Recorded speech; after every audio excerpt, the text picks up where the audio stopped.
Hi, I think we finally got up and running here. We did. Um, well, it's Sunday. We made it through a whole week. I'm proud of us. Me too. It I'm was also excited that we don't have a delay today. I don't think. We tried to figure that out here.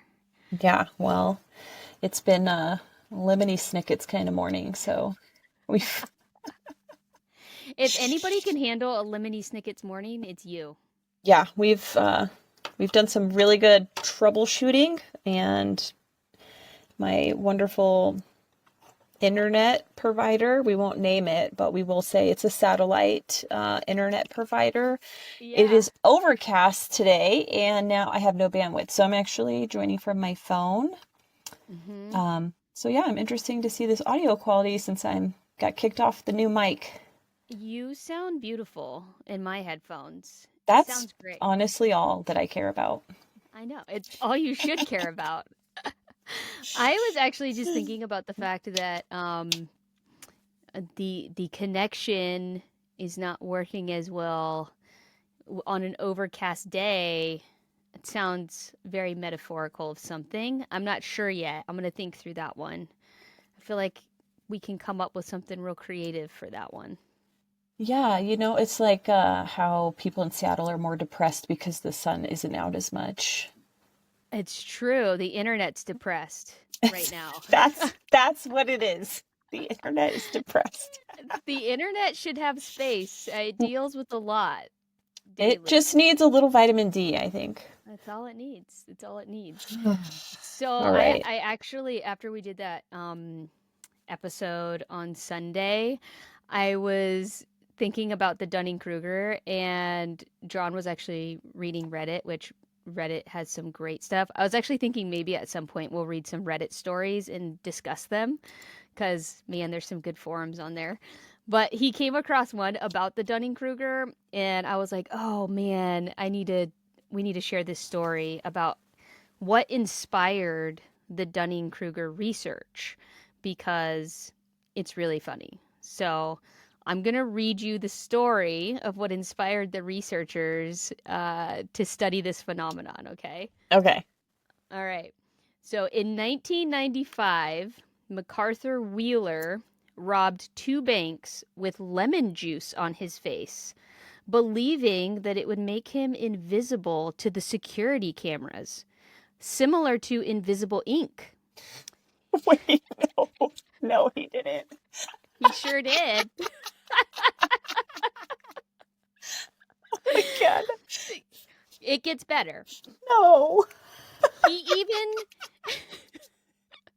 he even smiled at the cameras, believing he was invisible. He's just mentally ill. This is like, oh my God. Okay, sorry. Not surprisingly, he was caught within hours. His case is the one that inspired the researchers to study this effect of full confidence Okay. about his belief. But now I'm literally questioning the whole study. He's clearly not mentally well. Like, are they saying if you have a mental illness, you're more likely to do these No, things? Because he's got some problems. no. So no, he Okay. just he was delusional. And if by mental illness you mean he had delusions, then yes. But a lot of us have delusions that we fully believe. So let me give you some other examples. Okay, so they brought him in, they caught him, and he was baffled. He was literally baffled at the fact that they could see him. He was like, "What do you mean it didn't work?" Oh Like my God. he was genuinely convinced because he read something, right? He Wait, read is he a registered voter? he yeah, probably. Okay, just checking. That's my thought. Okay, but so let me give you some other examples because this one is obviously like very extreme example, but like there's some other really good examples of this in so what the researchers looked at, they saw this story and they were like they had the same reaction you did, right? Like this is ridiculous. Like obviously this is extreme. How could he not how could he believe this, right? So they start to study like some other stories. So in another story, let me see, I pulled up another one because gosh, some of them are just so funny. Okay, so here's another one they looked at. They looked at health literacy, which is something that is a big topic right now, right? So Dunning showed that people who scored lowest on a health literacy test believed that they understood health concepts quite well, even though they couldn't define basic terms like hypertension and cholesterol. Here's the story. A participant insisted that they fully understood their prescription and their medical condition, but when asked to explain it, they confused blood sugar with blood pressure and they had no idea what their medication does. But they were completely certain that they fully had clear knowledge and understanding of the entire process, despite what they were communicating. And they've demonstrated this like over and over again. So one of the other things they looked at is eyewitness accounts.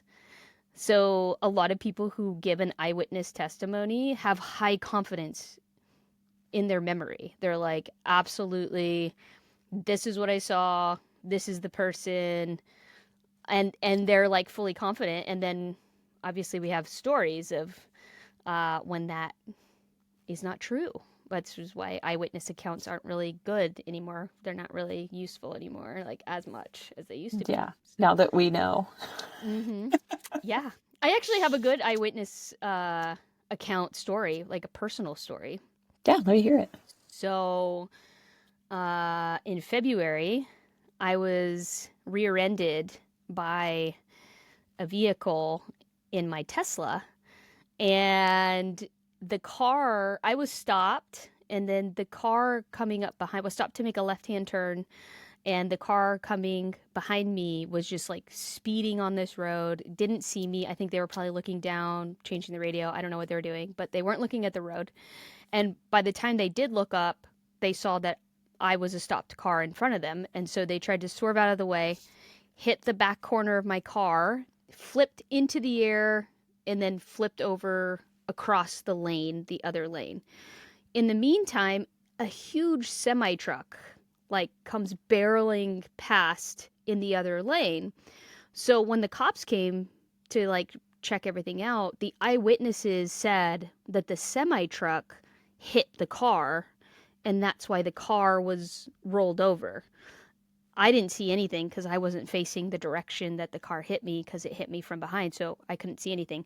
But there were probably 2 or 3 eyewitnesses that were like, the semi-truck definitely hit this car.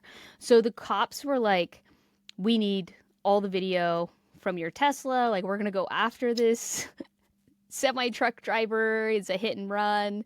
And then once we pulled the video from the Tesla, it was very clear. We saw the video that the semi-truck didn't hit the car at all. But the eyewitnesses were like convinced. They were like, absolutely, we saw it. Yeah, I saw that video, and I think if you were behind the semi, you would 100% assume that that's what happened. Right. Because the semi was blocking, like, as the car was flipping. So I think there's definitely something to our perception playing a role in what we're seeing too. Yeah, so the Dunning-Kruger, I think it's easy to like make fun of some of the stories, but I think it's like the way to understand it is it's not that these people are, just dumb or like, low IQ or whatever. Like, these people genuinely just lack what we call like metacognitive insight. So they don't have the ability to correctly assess their own thinking. They just don't like question themselves as much as okay, but here's my question. Okay, you've played hide and seek with the 2-year-old, right? And they just close their eyes or cover their face, and now they're invisible. Right. But I don't know. I think at like 5, you realize that's not really a thing, right? Yeah. I could clearly go put that lemon juice on my face, look in a mirror and see if I could see. He thinks only I can see myself because I'm the one wearing the lemon. Like, I know. I know. The reason can't. it I doesn't literally can't. the reason it doesn't make sense though is because you do have metacognition insight. Like you have the ability to think about what you're thinking. But like not Yeah, everybody does that. Like that's the it's so crazy thing. sad. Right. Yeah. Okay. I have a lot of personal thoughts. I'm going to keep most of them to myself right now because it's not this kind of podcast. But I know, but that isn't that is crazy? terrifying. I bet they have a Yeah. driver's license. They vote, they They have driver's vote, license, they like make they're decisions. participating in the society, and this is their ability, like their mental ability. Yeah, That's yeah. terrifying. Okay. All right. Yeah. So, Anyway, I just had to tell you that story because it was yeah, just too well, good not to I share. have got now an ADHD side quest I'm going to take us on. So, your story just Mhm. reminded me. I have an invention called perception goggles. I think have I told you these before, right? I think you have, yeah. Okay. So, But remind me. yes, if there are any geniuses out there that can create this, maybe with AI, we might get a little bit closer, right? Because I Yeah. know AI is adaptive and it could kind of learn you, which may be able to help it explain you to somebody else a little bit better. But I have this Right. concept where because we all see and experience things through our own perception, Mm-hmm. you and I can both see a couple having some sort of moment together. You may perceive that as aggressive based on your history, right? Right. I may see it a different way. And sometimes that can cause conflict between each other. So I thought it'd be really cool if we could make some perception goggles. And so we would see the thing, and then I could give you the glasses, and then you could see it how I Yeah, perceived it, right? And then that would really help us to understand. it Um, would.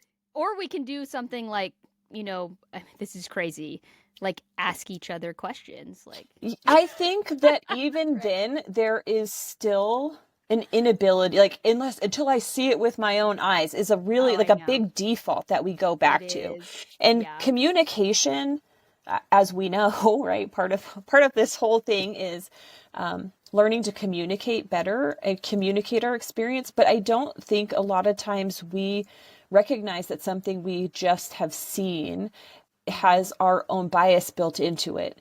And Yeah. so I think that that would be a very clear, like you would literally see the experience the way that I, felt it. Yeah. And you could be like, whoa, Yeah. that's, a thousand words, a picture's worth a thousand words. I don't know how many a moving video is worth, but I feel like that could really help. Yeah. Well, so here's the thing that's even more like, so this gets even more into like the philosophy of like truth and reality, like what is truth and what is reality, and that's a whole different conversation. But even more so, like, so I'm colorblind, right? Yes, yes, you are. And so like in my world, it is real, it is true that this color is green. And in your world, it is real and it is true that it is absolutely not green, right? It's for So, sure not green. so there's a little bit of this like neither one of us is wrong, Yeah. right? Oh, Like that's a good question. What color is my shirt today? I am going to say it's let me turn my screen brightness up here. Okay, here, I'm going to It turn so you can see it really good in the light. Yeah, I'm gonna say it looks gray with maybe a little bit of greenish maybe tint. It looks mostly gray to me, but I'm gonna It's green. guess It's green. green. Okay, I thought I've had enough experiences with getting green wrong that I would have. It looks gray to me though. It looks like kind of like a dark gray. Yeah, so I think that's like a good example of it's the truth for me that it doesn't look green. I am telling the truth, right? And who's to say that your green is the truth more than my green or my gray, right? Like I think we're always having these like instead of trying to understand each other and how our senses are taking in the environment, how our experiences are taking in the environment, a lot of people would just rather argue about what the truth is when it comes to your Right. experience, you know? Because we all have some like desire inside of us, or maybe it's a survival mechanism to Yeah. be right. Like, because if Yes. we're not right, then we have to question ourselves, which is Where's really that? scary. Which is full circle to that metacognition, thinking about what you're thinking, right? Maybe ultimately the Dunning-Kruger is about ego and the capacity to have humility and the capacity to say, how am I wrong here? How might this not work? You would think you would do a test. If you were going to rub lemon juice over your face and assume it made you invisible, you'd think you'd do like a test run, right? Let me set up this camera. Let me see. I have the amount of self-confidence where I'm like, hey, does this outfit look okay? Does my hair look Right. stupid? Does this look dumb? Are people going to judge me? Like, I for sure always need a Yeah. second person to just check to make sure I'm not the one being delusional. So I Right. would have, like, there's no way though. It's the craziest thing ever. It's the craziest story. I love it. Speaking of like stories, though, this is a great segue into the Okay. stories we tell ourselves. Can't wait. How about that Coldplay story? Oh Uniting my all the God. people from all sides. Okay, can I just, we have not talked about this yet, but yesterday I saw a Yeah. TikTok and it kind of pissed me off. Like, I was like, okay, but still, right? Yeah. It was like, oh, my wife has a different take on this story. Mm-hmm. She thinks that they look really happy together and maybe they just finally needed somebody to out them so that they could finally be together. And I was So they just like, so they can live happily ever after? are you, What? think they're literally having an affair? This is not, what's the craziest Oh thing ever? man. That's an Yeah. interesting take. Yeah, See? I was like, That's wow, okay, another again, someone else's perspective on the situation. And I was like, all right, I mean, I see it. Yeah, sure, they looked happy. Um, yeah. but I think that there's also been a lot of studies about how, during an affair, you're part of that like dopamine and the rush and that love feeling is that you're legitimately doing something that you're not supposed to be doing. It's like that Yes. all those other Yes. emotions get confusing. 100%. Actually, one of the things I was thinking about, I was like, so first of all, I'm a sucker for any kind of drama, gossip. I'm here for it. I love it. I love reality TV. I'm watching like 90 Day Fiance and whatever drama I can watch and assess and evaluate and look at. That's like my favorite thing. Because I want to understand humans. I find them fascinating, right? Like, why do we do the things we do? But with this Coldplay thing, it was like super. There were so many psychological elements associated with it because number one, it became a meme immediately, right? What Yes. was it that resonated? Like, that's the first question. What is it about this story that just has made everybody from all walks of life, all over the place, just gravitate towards it? Like, I what am do you excited for our listener that hasn't seen the Coldplay thing and they're going to be Googling it right now. can I'm you tell excited for them? them to see it. Actually, tell them. For I'm gonna be surprised if anybody listening to this hasn't heard of the Coldplay thing, but Yeah. if they Quick haven't, you rundown. quick rundown. Coldplay Yeah. Coldplay concert, they do the kiss cam. So they're like you see it at sporting events. They find a couples in the crowd and they zoom in on this couple and the couple are like embracing. She's standing in front of him, so her back is on his chest and he's like cradling her think Heimlich maneuver, right? That's kind So of the sweet. position. So Yeah. sweet. The second they realize they're on camera, they freak out, which is what of course brings all this attention onto them. They cannot Right. their guilt, that little trigger in their brain of like, oh shit, we just got caught. The panic that hits their face. Deer in the She headlights. she immediately covers her face and like pulls away from him and turns her back. He like dives behind the banister. And of course, the singer from Coldplay is like, what is going on here? Either What? they're having an affair or I don't know what's going on, right? And Or so, they have social anxiety. They're real yeah, shy. it was like, they literally got called out by the Coldplay singer in the second that it was happening, which I thought was hilarious. And so, because they were not able to just be cool, right? It brought Yeah. all this extra attention onto them. So people on the internet that were watching this live are immediately started Googling, like, who are these people? What's going on? Yep. And they find out it was the CEO of a company and his head of HR. Both of them are Coldplay. married to other people. So that's the Coldplay, uh, what are we calling it? Just the Coldplay Yeah. Just concert affair or the, yeah. okay, Coldplay meme there you rundown. go. I don't know. So it takes off. I mean, everybody's making jokes about it. Every single company. I don't know if this was real or not, but it made me laugh so hard. I saw KFC, uh, like X account, that said something like about how their side pieces would never hide or something like that. And I don't know if it was actually KFC, but I was cracking up. I mean, it I was like, love the one where they're putting the picture on, like, people riding the raft at, what is it, Knott's Berry Farms, yeah. the Oh, river one or whatever. yeah. So they're like on that river roller coaster raft and they're leaning into each other. It's Yes. so funny. But so the Savannah Bananas, I don't know if you know them. Yes. They're The like baseball the baseball team. team, right? Yeah. They have incorporated a couple of that where they get caught, like their mascots got caught Yeah. embracing in the corner, and they're all hilarious. So Are they all hiding now? Everybody on the Kiss Cam now is gonna like gonna start hiding just to everyone's make fun gonna of this freak out. couple. Yeah. Yeah, it's crazy. The Yeah. second I So saw it, though, I literally told Graham, I was like, if they had just been cool, be cool. like this would have just went right over. Like, Yeah. but their own panic literally is what called them out, which I thought was really interesting. I was like, oh, 100%. They revealed themselves yeah, yep, in that moment, right? It was nobody else revealed them. It wasn't Coldplay, it wasn't the camera, it wasn't the audience. They revealed themselves because they hid, right? right. We don't know if four of those other couples they showed before that were also having affairs, right? Yeah. We have no Yeah. idea.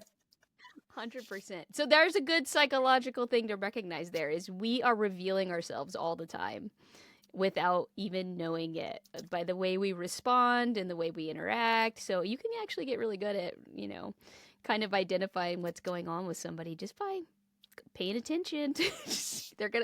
People will reveal themselves. But the most interesting thing to me was looking at what was it about this story that resonated with people that made them really just have fun with it, right? And there's so much going on culturally right now that I think that this story like perfectly encapsulates it. So this is a CEO, right? I saw a meme that said something like every summer, the gods or the universe or whatever picks Mother Nature picks a CEO as sacrifice for the people because over the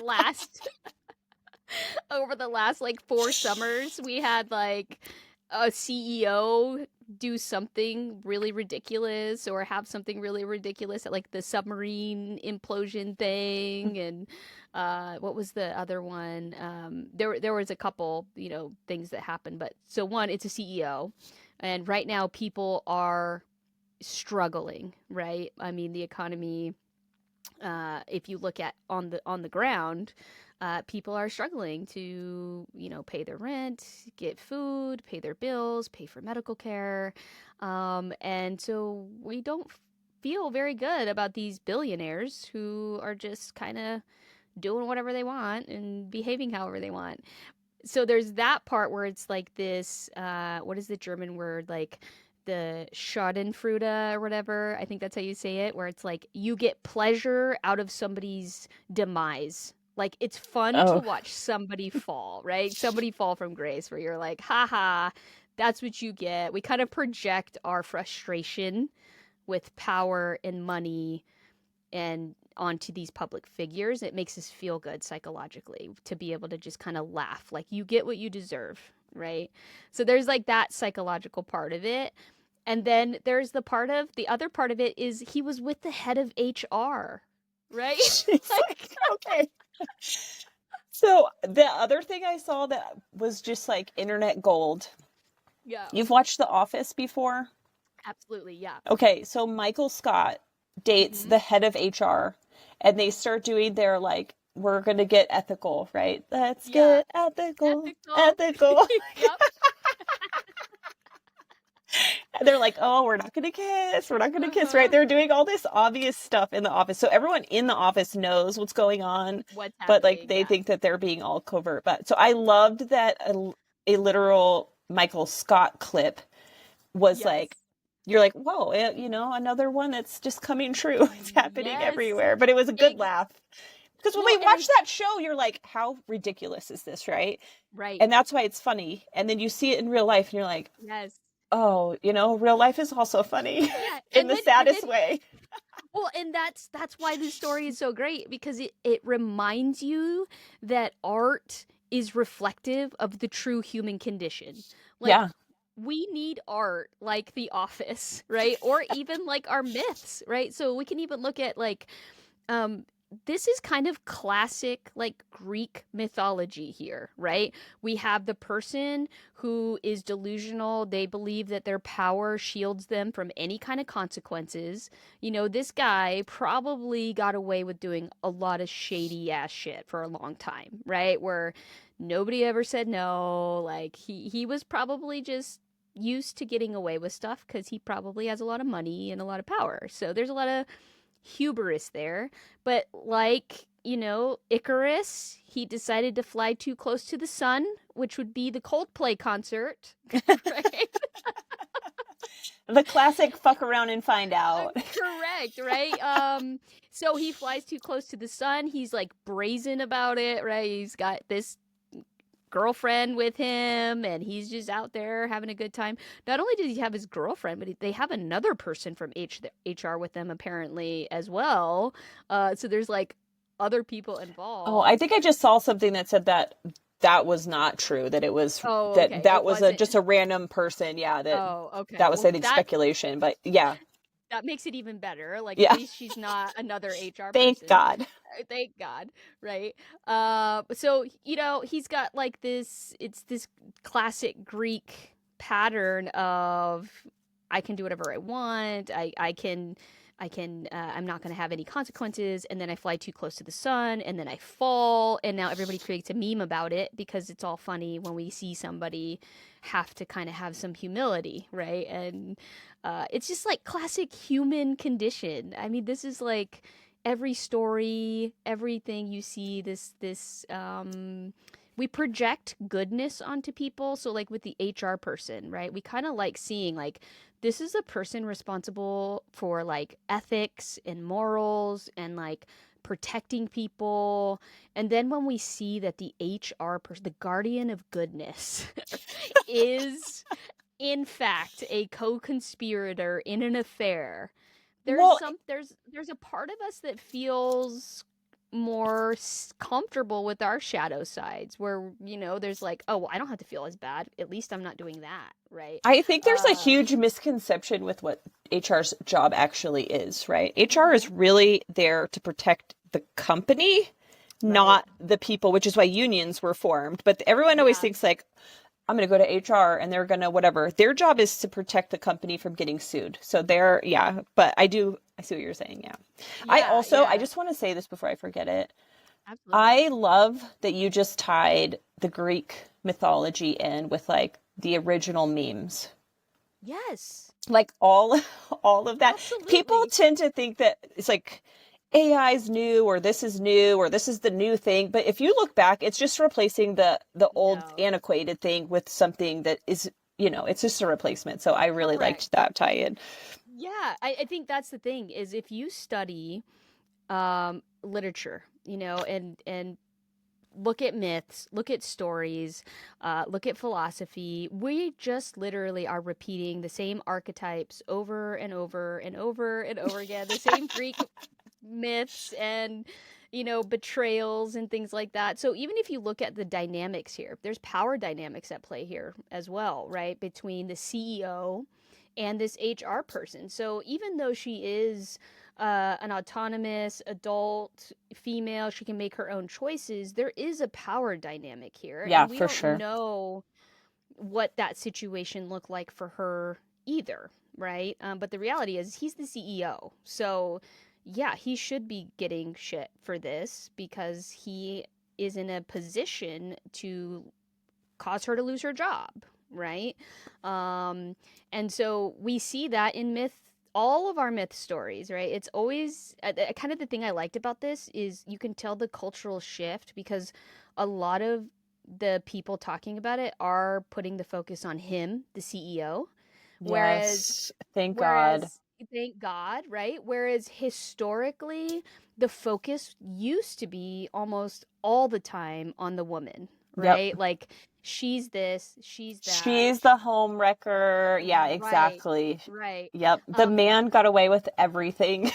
yes. Yeah, so I thought that was actually really neat to see the cultural shift there as Yes. well. That kind of gave me some it made me feel happy that we are actually considering the fact that men are also responsible here for these things that happen and it's Right. not I just mean, we're not eliminating her from fault, right? But we no. also understand look, I will just be honest right now. There are a lot of things that I have done against my own will and judgment because of fear of repercussion from someone that was responsible for me or that I was responsible to. Parent, Mhm. a relative, an adult when you're a child. You have to respect Yeah, adults. You listen to adults. In the workplace, absolutely. right? You do what you're told out of obedience and fear of repercussion, even Yep. when it is against your own better judgment. So I'm not saying she's innocent in this at all. Obviously, she's made a choice, but I also understand the power dynamic and how that 100% has an effect in anyone's judgment. Yeah. I mean, it's impossible not to, right? When somebody has power over you. And that's just the reality of the situation. There's tons of studies on power and decision making, and how we have a really difficult time standing up to anybody in a powerful position. Most humans do. Most of us will go against our own ethics and morals if we feel like our basic needs are threatened. Yes, that just reminded me. We had a conversation about a month ago about PTSD, and the Mm-hmm. thing that you said about it was really important. I think that'll be good to bring up right now about not every single person that goes into like a war or whatever is going to come out with PTSD. Mm-hmm. Say that thing that you said because it had to do with moral. I don't Oh, remember more. it Yeah, because you yeah, yeah, were yeah, yeah. Yeah, so, the people that tend to have a really, really difficult time are people who suffer like a moral injury, right? Where their morals about human life and the taking of human life, it creates such a psychological distress for them, that they're unable to kind of recover from it. It's beyond their capacity to kind of deal with it because it violates like such deeply held moral beliefs and values. And it's very distinct from PTSD. Like both of them can occur like at the same time, a moral injury and PTSD, but the moral injury is just it almost it's such a core value and like core belief that it leads to more of a loss of trust in yourself, like trust, in your capacity to be who you are, who you believe the core of who you are is, and that's very difficult. Yeah. yeah. I think that we forget how there are so many other areas of life where we could be experiencing that same thing, like Mm-hmm. a battered wife, Yep. right? Mm-hmm. Or even a wife that maybe she's not being abused, but she knows her children are, and she's unable to leave that situation. I think that we sometimes just cast judgment on that and don't realize like she's probably also has some PTSD and there's a lot of other underlying things in there. So that Yeah. moral conflict, I think, is something that we can be a little bit more empathetic about, not excusing the behavior again. Like we can hold people accountable, but still be empathetic to their situation. Yeah. Absolutely. Both things can be true at the same time, right? Um, I think this is where so much of that victim blaming comes in, right? Yeah.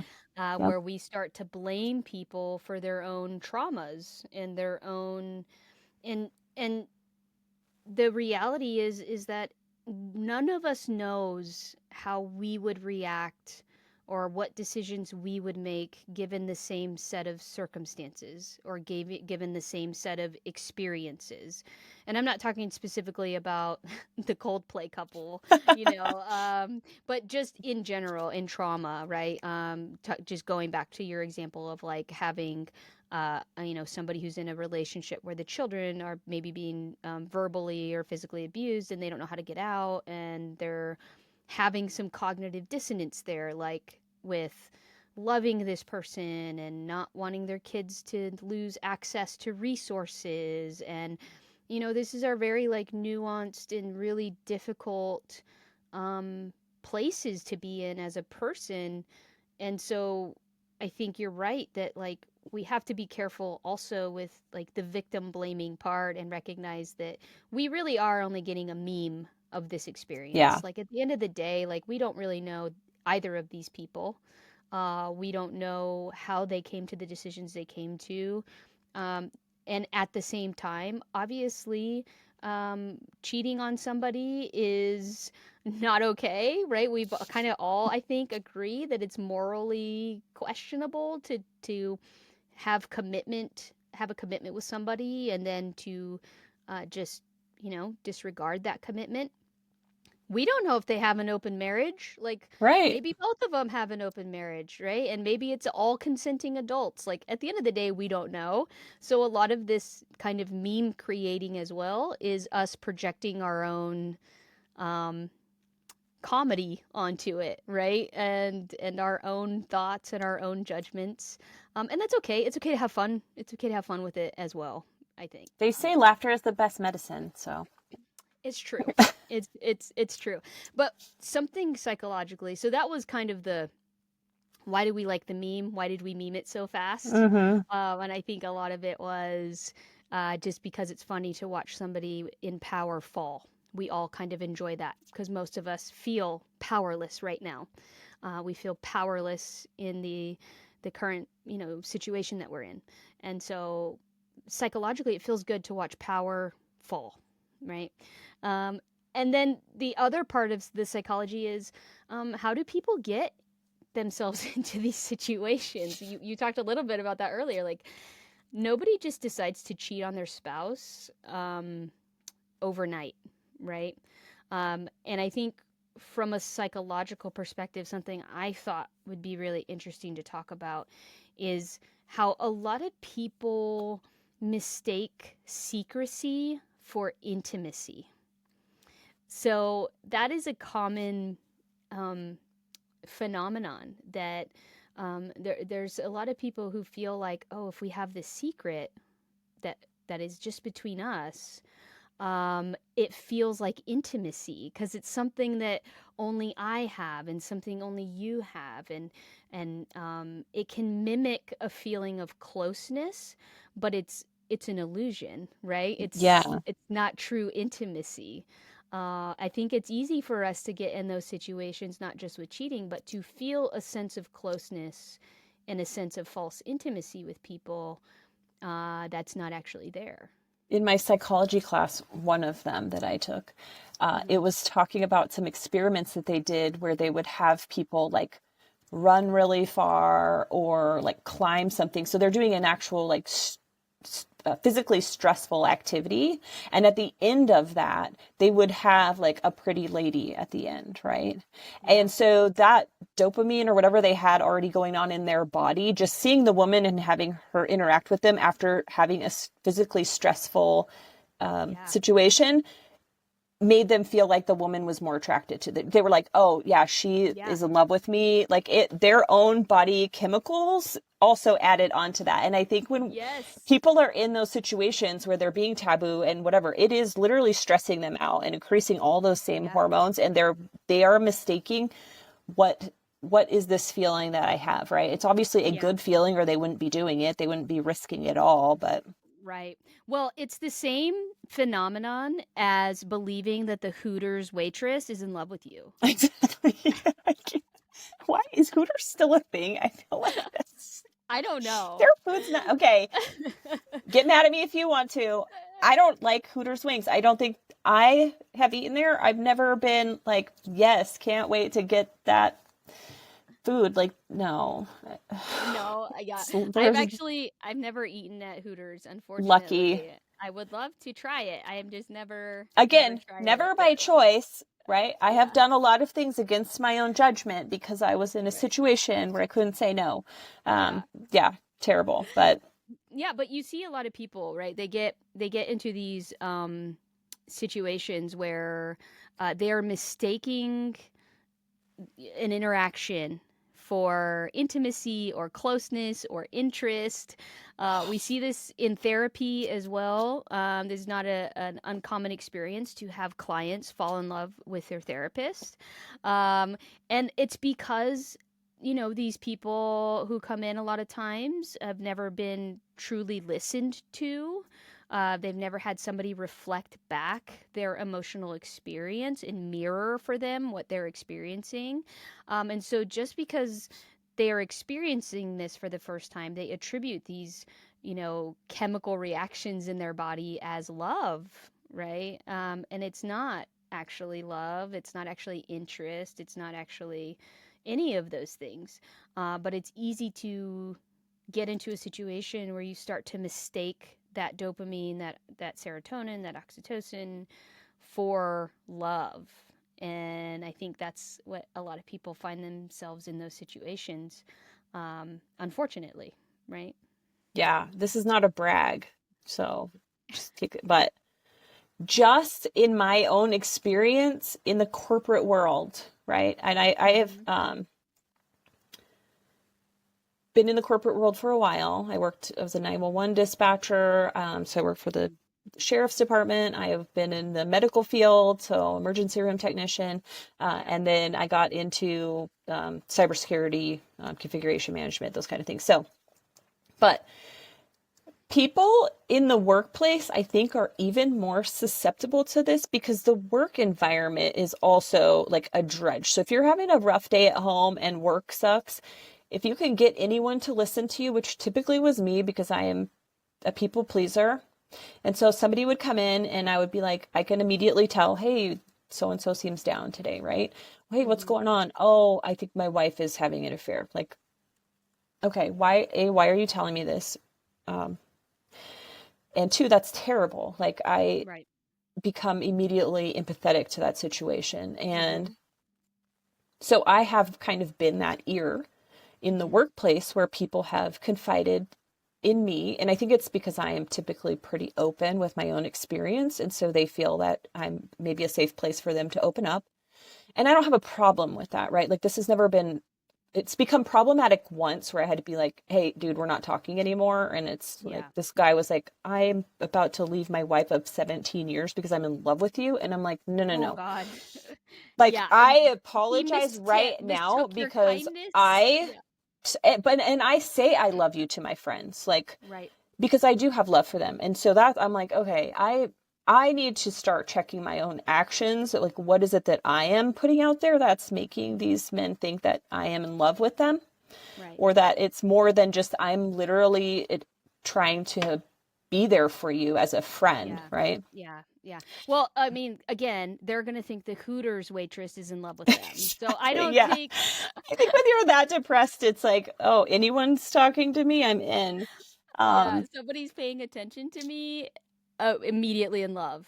You're yeah, you're the love of my life, right? yeah, But the work environment is a good. This is obviously these CEO and this yeah, HR person are working together, and psychologically, we know we can actually pinpoint the ways that people fall in love. One of those ways is literally just exposure. yeah. The more that you are Proximity, exposure. proximity, Yeah, it's literally just proximity to a person. So repeated exposure to somebody, seeing them all the time, it just increases your attraction just because you're around them all the time. yeah. And depending on And your situation, like if you and your romantic partner aren't on the same work schedule, you may spend more time with the person that sits in the, across the desk from you than you Yeah. do your own partner. Mm-hmm. Yep, exactly. And one of the things that connects people, right, are shared goals. We have these things that we're trying to to accomplish together. We're around each other all the time.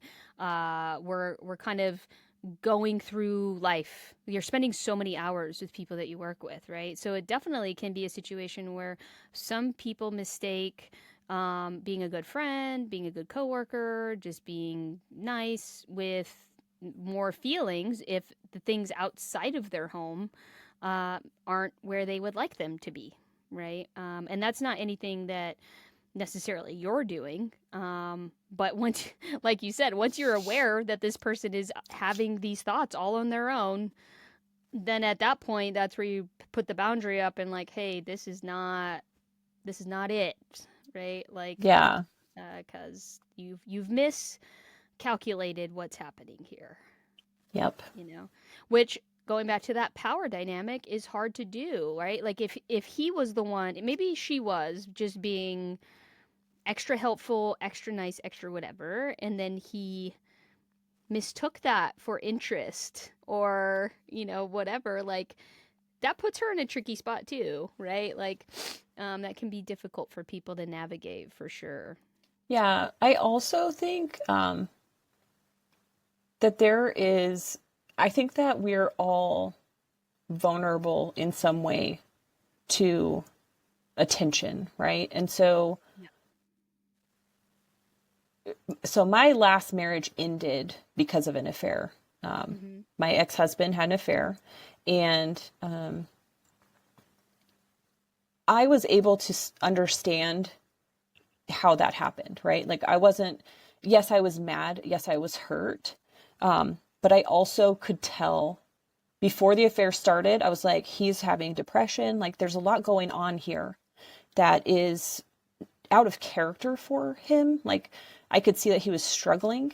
And so his demeanor turned around at the time the affair began, right? And it was like, whatever I was saying to him wasn't what he needed at that moment, right? And so he was getting that from somebody else, unable to communicate his needs. And someone else was kind to him, and it made him feel like, oh, because he's getting from me, because we live together, like, we need to get the laundry done. We've got to do the chores. We've got to do, this, that, and the other. But Yeah, you're going through the realities of like day-to-day living and responsibility yeah, and this other thing gets to be a vacation from the exactly. reality. Escapism. Right. Escapism, yeah, from Yeah. everyday life. Yeah. Yeah. So when he's with this other woman, it's like, oh, you're so strong. Thank you for helping me do this thing. And then he's like, boom, that's what I needed right there, is someone else Right. in this world to appreciate, what I'm bringing to the table. Right. And I mean, obviously, if we had been able to have conversations when this was happening, I think a lot of that could have been avoided. It's probably for the better that it didn't. Like, I'm not like wishing that I had that back in any way. I wish the conversations had taken place, because at the end of the day, we were not the right people for each other. But I don't think that was really communicated, and it's unfortunate that it had to end the way that it did.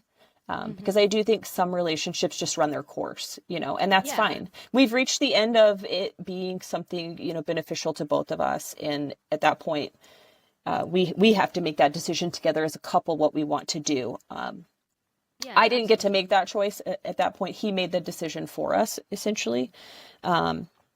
We did try to reconcile. Just for everyone that doesn't already know this story, I didn't throw in the towel when I found out. We went to therapy for a while, but his own depression over the choices that he made, right, outside of his morals, his now guilt of what he did, made him unable to show up. He wasn't able to show up for me. He was not being a good influence for my child. Drinking increased, and it just became something that was unhealthy that I didn't want for myself or for my son. So, but I'm saying all that to say, I understand how people can get into those situations. And I'm not judging that. I think that we need to be better at recognizing in ourselves when we're becoming susceptible to something like that. Like, wait, why is the words of this person like making me feel some kind of way? I need to start checking what is going on in my own relationship that I am, being tempted or something that's going on. Why am I trying to escape my current Yes, situation? there you go. Yeah. There, see, I Yeah. needed the doctor's words for that. Yeah. No, I think you make a good point. Like, so the term, like, nobody, you can see, if you look back, you can see the slow progression into somebody making these decisions. It's hard to see it in the moment, but these decisions happen like incrementally, right? There's a concept called moral disengagement, and what that means is like slowly the person will tell themselves, well, this isn't technically wrong, like I'm Yeah. not technically doing anything physical with this person, or I'm Innocent not. flirting. Right, Yeah. yeah. Nobody's getting hurt from this. I deserve to feel good. I deserve to be able to have a good time. So there's this moral, they start to disengage their own values from their decision. And so that's where the disengagement starts. It's like they do genuinely have morals and values of cheating is wrong, maybe, or I'm an honest person, I'm not a liar. But then they incrementally start to convince themselves that the decision they're making does not apply here, right? Yeah. It doesn't apply. And so they slowly inch their way into greater and greater cognitive dissonance, right? Of doing something that is actually against their moral values and against what they feel deeply is what they should be doing. And then usually most people who have these situations end up with an immense amount of shame and guilt, like you're saying, because ultimately it does go against their core values and who they are and the type of person they want to be. And that's really difficult. It does create a significant amount of guilt that some people really their relationships can't recover from.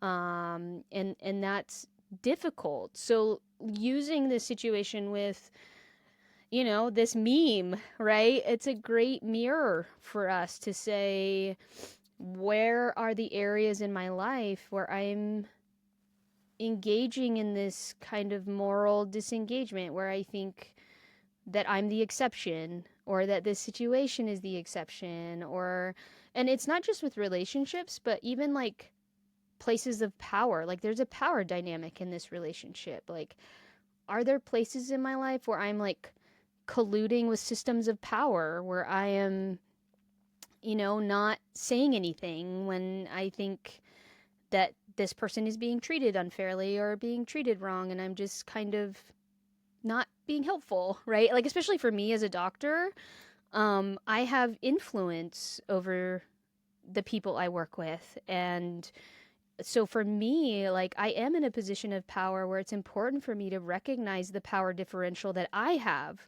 with my patients. Like, I never want my clients to come in and feel like I'm the boss, I'm in charge. Like, I don't want there to be a power differential that they feel, because there's intuitively one just because I'm the doctor. Yeah. But when they come in, I am really mindful of not colluding in that system of power and feeling like I can just do whatever I want and say whatever I want and cut them off and not listen to their stories. And unfortunately, in the field of mental health, like the number one, what is the word? Like the number one problem that people report to the boards is our therapist engaging in sexual activity with their clients.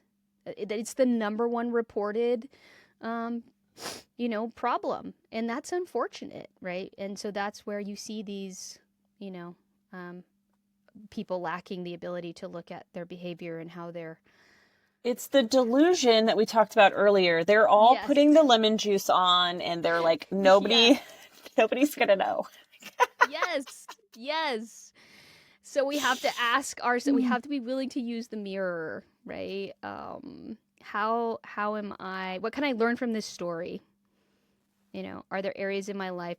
Because we have to embrace the fact that any one of us could find ourselves in a situation where we are making a choice against our values. And part of that metacognition, that thinking about why I'm doing what I'm doing, is pausing to say, is this decision in line with my values? I think there's a little Dunning-Kruger in there too, because, it's always the people that are like, I never thought I would do that. They were 100% adamant that they would never have an affair. And and you're like, interesting. Weird. Weird how that happens. Yeah. So, I think it was Carl Jung who said something. Carl Jung talks a lot about the shadow, right? And the shadow side is basically, it's all the parts of us that we refuse to acknowledge. We don't want to acknowledge that we are all susceptible to greed and jealousy and envy and all of those emotions that lead to sometimes very unfortunate outcomes. And the more that we kind of try to push our dark sides, our shadow sides into the basement, the more we ignore them and we don't bring them to light and acknowledge that we are also capable of really, morally corrupt things, the more likely we are to engage in morally corrupt things. Yeah. Because we don't believe that we will do it. Yeah. So the more you believe you won't, the more likely it is that you will. So I guess that's the moral of today's podcast. That's a really depressing moral. Like, let's do a different one. I don't like that one. All right. Okay, moral of today's story. Memes have been around since Greek mythology. Yes. We're repeating the same patterns. I like that one better. Okay. It's still depressing, but on like a less attack. I feel less attacked.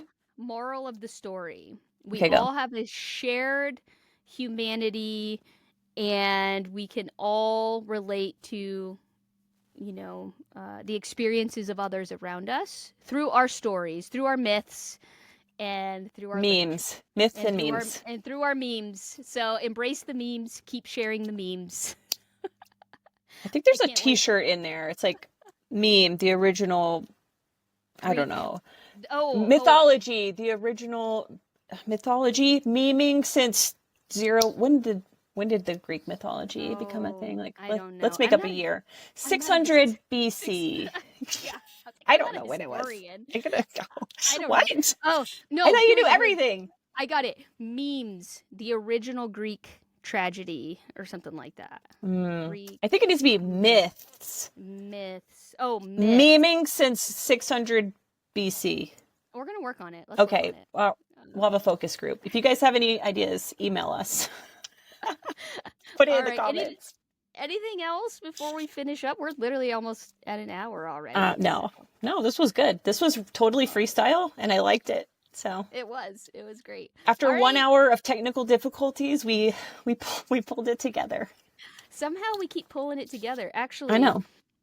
There's some stat that says that most people who start a podcast, I think they only make it to like 12 episodes. Oh gosh. Like okay. that. Challenge accepted. But I mean, we're already on what number? Like 5.